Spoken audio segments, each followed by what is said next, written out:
GearNetwork.com. The following is a presentation of the Gear Radio Network.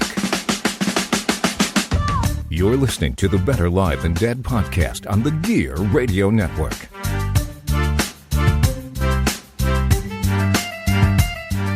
And with that, we welcome you to Better Live Than Dead, the podcast, episode number 154. 154. Digging it.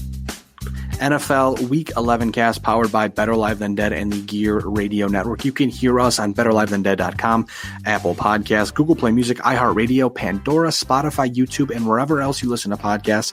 I'm gonna bet you can hear this podcast at all of the Better Live Than Dead and Gear Network podcasts. I am Ryan Wolfe at Wolfe BLTD. Joining me on the IndyCar Media Hotline, Mr. Perez, the man himself at MRLG Perez. Lewis, how you doing today? You know what, man? I'm not doing bad at all. Thank you very much for asking. Having a good day so far. Looking forward to the weekend. Doing well, man. How are you? I'm doing good. I think you're getting those holiday vibes rolling in, and Thanksgiving's next week. December is a handful of days away. A lot of good stuff going on, a lot of fun stuff happening, but also a lot of sports happening too. Yes, there is. Now, we'll jump right into our three big things, Lewis, brought to you by FortunePhoto.com, the newly updated FortunePhoto.com that I worked on last night. But that's neither here nor there. Check it out. It's great for all your photography needs. Excuse me. We take our weekly look at other sports that do exist. That is the first of the three big things this week. First off, Lewis, NASCAR. Kyle Busch wins at Homestead and wins his second Monster Energy NASCAR Cup Series championship. But the bigger news of the week, I never thought a championship could be trumped, but it has been. 44-year-old seven-time NASCAR champion Jimmie Johnson announces he will retire following the 2020 NASCAR season. He won 5 straight championships from 2006 through 2010, and he ranks 6th all-time with 83 victories in the Cup Series. So, again, some very big news coming out of NASCAR this week. I know you're not a big NASCAR guy, Lewis, so I won't even bother to ask your opinion on that. We'll just move right over to baseball. This is where I want to get your opinion. I got a feeling that a 40-something-year-old Puerto Rican man does not care about NASCAR. I'm going to go out on a limb there. You are 100% correct. I don't care at all. That's fair. We'll move over to baseball then. New York Sounds Mets. good. New York Mets pitcher Jake DeGrom wins his second straight NL Cy Young Award. Houston's Justin Verlander wins his second career AL Cy Young Award. Los Angeles Dodger outfielder Cody Bellinger wins his first ever National League MVP. And Los Angeles Angels Mike Trout, can you believe it, Lewis, wins his third AL MVP award. He has now finished in the top 2 in 7 of 8 seasons. I think it's safe to say, Lewis, Mike Trout might be the best player we've ever seen play baseball, and we saw Barry Bonds. No, absolutely. I mean, we've seen some absolute phenomenal baseball players. I'm older than you, so I've seen some absolute great ones come. I know you're older than me, but I'm going out on a limb there and saying that the age gap. I think Mike Trout might be the best. No, that's what I was going to get to. Even with the other players that I've seen that maybe you haven't seen play live like I have, Mike Trout might easily be the best ever. I did see Griffey Jr. play with the Reds, and I almost my first ever Major League game, it was the Reds and Indians in Cleveland, and I almost got hit by a Ken Griffey Jr. foul ball. It bounced in front of me. I went to go grab it, and an older man behind me, grabbed it, snatched it, and ran away. So I did see Griffey play later in his career, but I still saw him play. Yeah, Griffey was, he was incredible. But Mike Trout might be, we may never see another guy like Mike Trout. The sad part is he's on a team that's not good still, but they just got Joe Madden. They're saying that they're going to make a play to be a big player in free agency, which hasn't really worked out for them in the past. I mean, they go get Albert Pujols on the back nine of his career, and it's worked out, but I mean, they haven't won anything. Then at the end of the day, individual stats are nice, but at the end of the day, it's those championships that matter the most. I agree. Yeah, no, I absolutely agree. So, hopefully Mike Trout will get one, and with that contract he recently signed, he's obviously not going anywhere. So hopefully they'll make some moves and get him some good, players around him that can make a run for a title. Absolutely. And looking over another big Major League Baseball news story. We obviously heard about the Houston Astros in the camera, the saga, the camera gate, if you will, with the sign stealing. ESPN's Jeff Passan reported, quote, the penalties for illegal activity are determined by Commissioner Rob Manfred, though if the league can prove wrongdoing, the severity could be unlike anything seen in the sport's recent history, sources said. So, Lewis, my question for you this week, before we move over to basketball, right now, knowing what we know, do you think it's unprecedented that Major League Baseball could potentially vacate that World Series championship that the Astros won if it's proven that they did cheat the entire season and to the level that they allegedly have? Oh yeah, no, I think it absolutely is possible, and it would be unlike anything we've seen in baseball. You know, I saw a stat the other day that they were comparing some of the Houston Astros batting average at home and on the road, and it was astounding just how big of a difference it was. Like we mentioned before, the strikeout to walk ratio is low strikeouts, high walks. I mean, we know people steal signs. It's been a part of the game for years, for decades, right. Really. It's been since baseball's been around. But this takes it to a new level. Yeah, to go to this level, and we've talked about it before. John Boy on Twitter, he's done a very good job of breaking down. There's a part in the Astros World Series video or DVD where you can see where their little setup is. There's like two monitors and a computer and a garbage can that could potentially be their headquarters. Who knows? These are all things we're going to find out. But I don't think this story is going away anytime soon. Not at all. There's going to be some serious fallout to this, and we'll be here to talk about it. Absolutely. Now, looking over at the NBA, we don't talk about the NBA much, and that's my apology. But maybe we'll get more on it because we've got some news and some history here. First off, Carmelo Anthony returns to the NBA, signs a 1-year non-guaranteed deal with the Portland Trail Blazers. He finally gets unblackballed, I guess, if you will, and gets himself back in the league, which is great to see. And then last Tuesday night, Lewis, Lakers forward LeBron James does something no one else has ever done in the history of basketball. He's logged a triple-double against all 30 NBA teams after he recorded a triple-double against the Oklahoma City Thunder. Good for LeBron. That's a wild stat. That's an impressive stat. Also, the big news out of college football this week, Alabama quarterback Tua Tagovailoa dislocated his hip and suffered a posterior wall fracture in a 38-7 victory over Mississippi State. He's done for the year. He's had surgery, expected to miss 6 to 8 months. But, Lewis, they say he could be back for next season, presumably in the National Football League, because at this point, there's really nothing left for him to do in Alabama that he hasn't already done. But, again, I think that we'll be seeing him in the NFL, and he may not play immediately, but hopefully this doesn't when we first saw it, it was like Bo Jackson's hip injury that ended his career. Obviously, with it being 2019, having better technology, better ability to fix things, maybe they can avoid that. But this is certainly something that they're going to keep an eye on, have to keep an eye on for the rest of his career. You know, and the crazy thing about this is the injury occurred with like seconds left in the game. They were already up big time. You know. Well, if I'm not mistaken, he was gonna be done for the day, and then from what they said is he talked his way into playing one more series, and then he got hurt.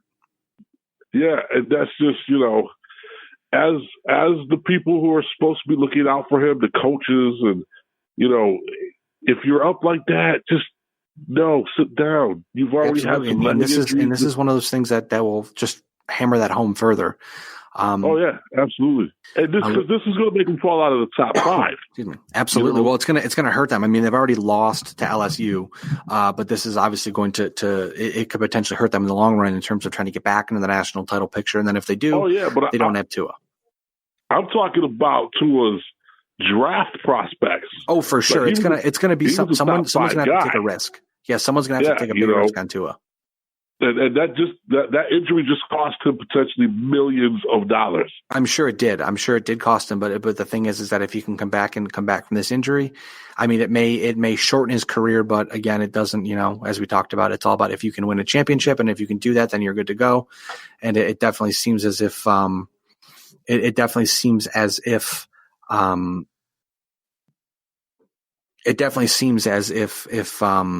sorry, I got a tweet here. Someone's yelling at me. Shockingly, it does seem as if it's going to cost him some money, but if he can bounce back, I think he'll be all right. Yeah, he should be.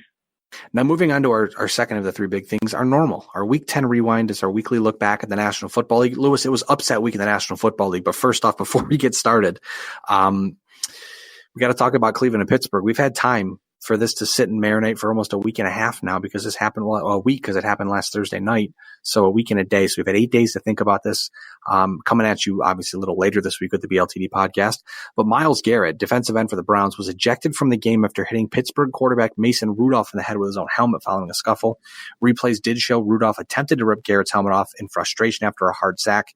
Garrett then returned the favor, subsequently was kicked in the groin by Rudolph and hit Rudolph with his own helmet. Pittsburgh players pounced on Garrett. Pittsburgh offensive lineman Mike Pouncey punched and kicked down Garrett. Garrett was suspended indefinitely. That was upheld. Pouncey was suspended 3 games, but that was knocked down to 2 games. Others were fined. What are your thoughts on this, Lewis?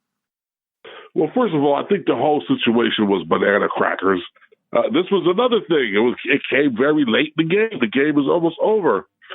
You know, when you look at the whole sequence of events, I don't know if I would have suspended him indefinitely, especially knowing that Rudolph tried to rip Garrett's helmet off first after the sack, and then Garrett, just retaliated. But then Rudolph kicked him in his, lower extremities. And first of all, if you kick me down there, I'm probably going to try to hit you too. You can't hit the guy with the helmet, obviously. That could be a deadly weapon. But I think the situation is just nuts. I would like to see Garrett's suspension changed from indefinitely. Excuse me. I'll give credit to the Pittsburgh Steelers. Once he hit him with the helmet, they did the right thing and they pounced on him. You got to protect your quarterback like that. Absolutely, yeah. I think that he'll probably miss, I would think, the preseason next year, and then he'll probably return week 1 for sure. It's very possible. And now Garrett is also saying that Rudolph used a racial slur. Which is strange because the NFL says that they found no evidence of that, but they don't have video to release to prove that. So I'm very intrigued by that one. Definitely want to follow that one and keep an eye on that. But the good news for Cleveland is that they won 21-7. They're still in the playoff race. Pittsburgh falls back just a little, but clearly it looks like Freddie Kitchens is kind of losing control of that team. He is. It does look like that. So it was an interesting situation, and not one of those things you want to see, but we'll see what happens. Now moving over to Dallas, they defeat the Detroit Lions 35-27. Dallas quarterback Dak Prescott 29 for 46, 444 passing yards, 3 touchdowns, and 6 rushes for 18 yards. Lewis, Dak Prescott leads the NFL in passing yards with 3,221. How hard is Jerry Jones kicking himself right now for not getting Dak Prescott under contract before the season started? I honestly don't know if he's kicking himself. Dak Prescott's obviously having a great season. The thing with Jerry, though, is you could be having these passing yards, but if your record isn't better than what it is, I don't think he cares. If that gets the Cowboys to the playoffs and then maybe to the World Series, not the World Series. What am I talking about? The Super Bowl. The Super Bowl. Then maybe we'll see a bigger contract come around. But I mean, for me, I thought that Dak Prescott was a product of his environment for sure. Where they put a lot of good talent around him. He had Ezekiel Elliott in the backfield, but then as time has gone on, it's a situation where he's actually proven to be one of the better quarterbacks in the league, and rightfully so. I mean. Yeah, you just have to. Well, I was going to say we know that you have to have a good quarterback in the National Football League to win, and if Dak Prescott is going to be that good quarterback, you got to pay him. You got to pay him, especially since there's been a couple games where teams have got Ezekiel Elliott in check, and they've still been able to win. So we'll see what happens. I think he'll probably get a bigger contract at the end of the season. I think Jerry will probably wait till the actual end of the season. He won't let him opt out or anything. I think he'll lock him up. Yeah, let me take a look at his contract really quick, too. I can't remember. He's a free agent after the year, so they can always just franchise tag him anyways, worst case scenario. ideally you want to avoid that, but you can always be franchise tag. Now, looking, Lewis, at one of the bigger games of the week in terms of what happened, really. Minnesota defeats Denver 27-23, but Minnesota overcame a 20-0 deficit. That's right, 20-0. Moves to 8-3 and keeps pace in the NFC playoff race. It was really strange because it's like Minnesota turned it on in the second half. It's like it seems like they figured out Denver's defense and what they were doing, and then just turned up the heat and kept it going. Yeah, no, it was a great comeback. It's not very often that you see a team come back from 20 down. I mean, we obviously have seen it, especially in the Super Bowl recently. But it was a good game. Watching Minnesota turn it on, they're a dangerous team. And it was wild how lifeless Denver became once they started to lose that lead. They just fell right apart. They gave up. They just let it. They just gave up, man. And you don't want to see that from a team. Not at all. Ever. Looking at Atlanta now, they defeated Carolina in what might be the upset of the week. I mean, Carolina has not been great, but they were still kind of in the playoff picture. But now this loss does not help them. Atlanta defeats Carolina 29-3. Lewis, the big news here. Carolina running back Christian McCaffrey, 14 rushes for 70 yards with 11 receptions for 121 yards. To continue to tell you how crazy of a season he's having, per ESPN's David Newton, McCaffrey's 191 total yards from scrimmage gave him 1,576 for the season, put him on pace for 2,521.6 yards, which would break Chris Johnson's NFL single season record for 2,509 yards. But like Johnson in 2009, McCaffrey does not seem like he'll get much attention in the MVP race if the Panthers continue to lose, which I totally understand and totally agree with. You know what? I understand it, but I unfortunately don't agree with it. If you have a player like that making those type of numbers, it's not your fault if the rest of the team is letting you down. I can agree with that. He's still, obviously the most valuable player on that team, and if he's putting up numbers like this where it's going to break records, then no matter what the win-loss record is, he should be looked at for MVP. I don't disagree with that. I think just in the National Football League, we're at the point still where it's not like Major League Baseball where we see Mike Trout winning the MVP year in and year out because he's by far the most valuable player in the league. Right. But at the end of the day, the National Football League seems to go, okay, you're the best player on the best team. And we're going to talk about in just a second, the likely MVP, the likely leader in the clubhouse for the MVP, Lamar Jackson. We'll talk about him in a second. It seems as if you're the best player on the best team, then you win the award for being the best player in the league. Yeah. That's just how the writers seem to roll. So speaking of Lamar Jackson, Baltimore defeats Houston in another statement victory. It seems like every time they play a big team, the Patriots, Houston, you always say, yeah, but. Well, there's no more yeah, buts. Baltimore is by far the class of the AFC, in my opinion. They defeated Houston 41-7. Baltimore quarterback Lamar Jackson, 17 for 24, 222 yards, 4 touchdowns with 9 rushes for 86 yards. Lewis, like I said, they continue to pass every test they are given throughout the league. Are they the best team in the National Football League right now? Right now, it's looking like Baltimore probably is. They destroyed the Patriots. And then they go into a game with Houston where you got premier quarterback versus premier quarterback, and they just shut Houston down. So Baltimore, they may be the team to look out for. I don't disagree with you on that one, especially with how Lamar Jackson plays. And if Lamar Jackson isn't doing great, the defense can pick him up. But Lamar Jackson has been relatively unflappable the entire season, which, like I said, has made him the front runner for the MVP, in my opinion. Now, looking over at New England, you mentioned them. They defeated Philadelphia 17-10 in what some may call a revenge game from the Super Bowl, but the only way you can get revenge from a Super Bowl is by defeating that team in the Super Bowl. That's my diatribe. That's my diatribe for the week. But after the game, New England quarterback Tom Brady said on the Greg Hill Show on WEEI in Boston, quote, "It's just frustration with the offense when we're trying to grind them out. I'm happy we won on the road, but at the same time, I wish we'd score more points."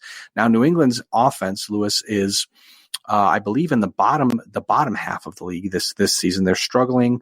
Mohamed Sanu just got hurt. They apparently unsuccessfully tried to get Rob Gronkowski to come back. Do you think that New England can continue their winning ways despite the fact that their offense clearly is sputtering? Yeah, no, I think they'll be okay. they'll get into the playoffs. I don't think they're going to win the title this year. I think the AFC is just too deep for them to get to the Super Bowl. But I think they'll be fine when it comes to regular season. But, Tom Brady's also getting old. So he's definitely looked like a 42-year-old quarterback. Right. I mean, but again, at the end of the day, it's Tom Brady. Right. Exactly. That's kind of what you look at. You go, hey, he's looking old, but yeah, it's Tom Brady. So it's hard to say. Well, especially since he's still putting up great numbers. He's just not putting up, he doesn't look like the old Tom Brady. I agree with that one, and that's where people are judging it up based off of that. I think it's kind of hard to do, but at this point, you judge wins and losses. They're winning, and that's all that matters. Exactly. Now, moving on to our third of the three big things this week, the other NFL news. First off, the Colin Kaepernick much talked about workout took place in Lewis. At the end of the day, it really seemed like it was just a PR stunt by the National Football League, which is something we all kind of presumed was going to happen at some point in time. The NFL wanted him to sign this very, very weird waiver. Like normally players sign waivers, but this had specific language for specific things in it that weren't flying. They wanted local media to be national media to be allowed in to record it, because obviously if the coach is going and say, yeah, he sucked, but then it's like, well, watch the video, he looked really damn good. There's that as well. So they went to a local high school, did the workout. Colin Kaepernick can still sling the ball like he did 3 years ago when he was in the league. And he's going to continue to be blackballed by the league. And I think that was a very pathetic and poor attempt by the National Football League to put a positive spin on a very negative situation that they've caused. You know what? I like the NFL. I like football. I love football. But stunts like this make it very difficult for me to want to keep supporting their particular product, because we all know he got blackballed because he took a knee. And we all know he took a knee because he didn't agree with things that were going on in the country at that time. I mean, for me, at the end of the day, they always talk about, the National Football League talks about using your platform for potentially for good things, for change. Colin Kaepernick tries to do that. Eric Reed tries to do that. They get blackballed from the league. They get blackballed, right? So essentially, at the end of the day, it's stand up for what you believe in, as long as it's what the owners believe in. Exactly, 100%. And at the end of they had this stupid waiver, which kind of made it seem like he couldn't sue them for any type of thing later on down the road. Like, they were just trying to get him to sign a piece of paper that says that he couldn't go after them for him being blackballed anymore. And it was stupid. It was dumb. They didn't really give him any time to set this up. They haven't called him on any of the Tuesdays when workouts normally happen. He is a better quarterback than several quarterbacks starting in the league right now, and definitely better than a plethora of backup quarterbacks. And if you watch the footage of him tossing the ball at the high school, he's still got a gun. Yeah. He can still throw that ball. He still looks pretty mobile. He looks like he's in great shape. For him to be not in a football jersey in the NFL right now is an absolute travesty and a shame. I don't disagree with you at all. That is the absolute 110% truth. Now, looking at another big news story, the NFL apparently is looking to expand the schedule again, but this time it looks like they have quite a deep proposal here. First off, the proposed expand schedule would have week 1 beginning after Labor Day, like it does. The Super Bowl would move from the first Sunday to the final Sunday of February. Each additional game for each club would be played out of market with, quote, heavy emphasis on key international locales like London, Ireland, Germany, Mexico, and Brazil. This creates the potential for a full 8-game schedule in London. May not be the Jaguars playing all 8 games, but a handful of teams playing an 8-game schedule there. There's also a possibility NFL teams could play games in cities that do not have NFL teams, like a game at Notre Dame or a game at Alabama, playing in Hawaii, or even playing a couple games in Canada, which I'm sure that's where the Bills would end up. Each team would have 2 bye weeks. Preseason would get cut down to 2 games, and there's a potential for an extra wild card in each conference as well. It seems, Lewis, like the National Football League is trying to find a way to maximize their growth potential by expanding the schedule. Yes, they absolutely are, and I don't like it. I think that you're going to get to a point where you're going to water down the product. I think that a 16 game schedule with another team, an extra playoff team for more, to make more money that way is good. But I just think that, I like the idea that they're trying to globalize the game. Don't get me wrong. That's a great idea. It's what the NBA's done. It's what the NHL's tried to do. But at the end of the day, it logistically seems like a nightmare. Yeah, no, I'm cool with the globalization of it. But it does seem like a nightmare. And frankly, we know how much of a grind the seasons are now on these players. Now we just have more potential, more risk for more injuries. And to me, that just seems like it could hurt the product more in the long run. So I'm not a fan of this particular expansion. Now, granted, I do really like the idea of playing maybe in a place that you wouldn't normally play, like Notre Dame or Alabama, kind of like what, the Yankees and I believe the White Sox are doing next year when they play in the Field of Dreams. Like, that's awesome. I would love to go to that game. So going someplace like Hawaii or Canada, like, that's cool. I just don't think you can expand the season because I think the risk outweighs the benefits. I absolutely agree with that. I think at some point in time, it's going to just come down to an oversaturation. People love football, clearly, but judging by the ratings, judging by how much money they bring in, whatever it may be.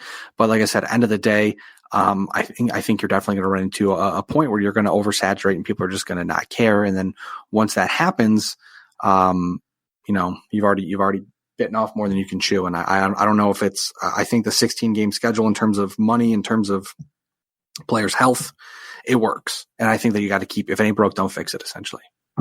Right. I agree. Now, looking ahead to week 12, I know week 12 already started on Thursday night. We're going to pretend like it didn't, and we're going to talk about the playoff picture. First off, the AFC 1-6. You've got New England, Baltimore, Kansas City, Indianapolis, Buffalo, and Houston. I know that changed, but that's how it is going to week 12. In the NFC, it's San Francisco, Green Bay, New Orleans, Dallas, Seattle, and Minnesota. And Lewis, our top matchups of week 12, Indianapolis and Houston. Like we said, we know that game already happened, so we'll talk about that next week. You've got 8-2 Seattle at 5-5 Philadelphia, 6-4 Dallas at 9-1 New England, 8-2 Green Bay at 9-1 San Francisco, and 8-2 Baltimore at 6-4 the Los Angeles Rams they faced there in that game. So a handful of good matchups this week across the schedule, and a lot of games with playoff implications, which is what we love to see in the back half of the NFL season. Absolutely. This is going to be a good week for football. There's a couple games I'm really looking forward to. I'm looking forward to seeing the Green Bay versus San Fran. I think this is going to be another great test against San Francisco. Absolutely. To see if they're legit. I said Seattle was going to beat them. Seattle beat them. Granted, that was a great game. And it took overtime to do it. It wasn't. It took overtime to do it. But if Green Bay can handle San Fran and beat them, give them their second loss of the season, I think you may be able to see other teams figure stuff out against them. And it definitely seems like, understandably, their offense is a little different without George Kittle in the lineup, but he seems like he might be returning this game or next, so that'll be good for them. But their defense is stellar. Their offense is finding its way around, and it just seems like they're kind of bit by the injury bug right now, which is understandable in a 16-week season, a grueling season. But again, I definitely think that for me, that's probably the game of the week. Yeah, no, I think it's probably the game of the week, too. I'm looking forward to seeing Dallas against New England. Once again, this will be a very interesting matchup to me. If Dallas can beat New England, then maybe they figure some stuff out finally, and Dallas might be a team we're going to have to look out for.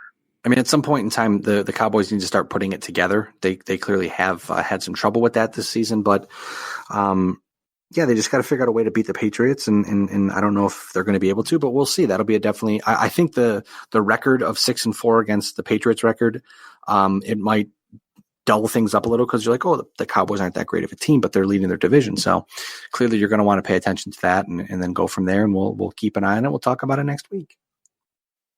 Absolutely.